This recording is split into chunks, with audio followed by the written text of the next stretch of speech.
d'arribar aquí diguéssiu, no m'imaginava que la Plana tingués això. És molt únic, en plan, tots aquí tenen el seu talent. A la meva classe pues, hi ha que saben ballar, cantar, és molt diferent als altres instituts, és com molt més original i fins i tot les parets d'aquí estan com pintades, saps? Deixes una part de tu aquí. El que veig també de diferent d'aquest institut d'altres és el tema de tutories individuals.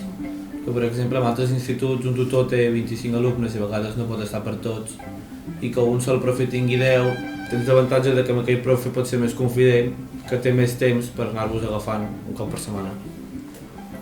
Són profes molt propers, gairebé tots. Si et passa algun problema també t'ajuden a dir el que passa i t'intenten solucionar, si és que es pot.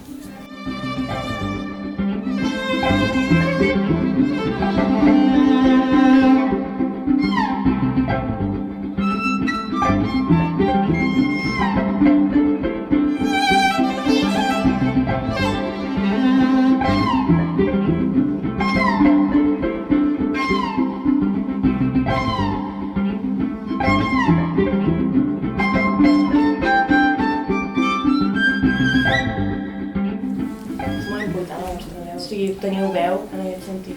Sí. Bueno, com que tenim delegats a cada classe, doncs un cop, com a mínim un cop cada trimestre, doncs ens reunim els delegats de cada classe i doncs ens demanen propostes, passa la proposta i doncs sí.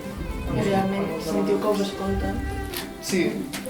I que el meu col·lega abans sempre estàvem fent textos i no paràvem de fer textos, però aquí és treballar així comparativament aquí amb grups de classe.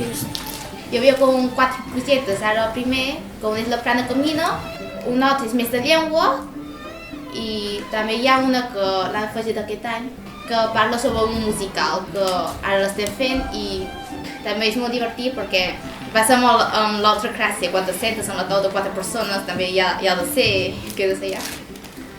I per exemple, el primer era més, cada trimestre canviàvem de projecte i fèiem com això que ha dit, un resultat final, que podia ser un treball, una presentació, una maqueta. I aquest any, a segon, estem fent més aviat, que durant tot l'any hi ha com 3 projectes fixos i a dintre hi ha com miniprojectes amb un resultat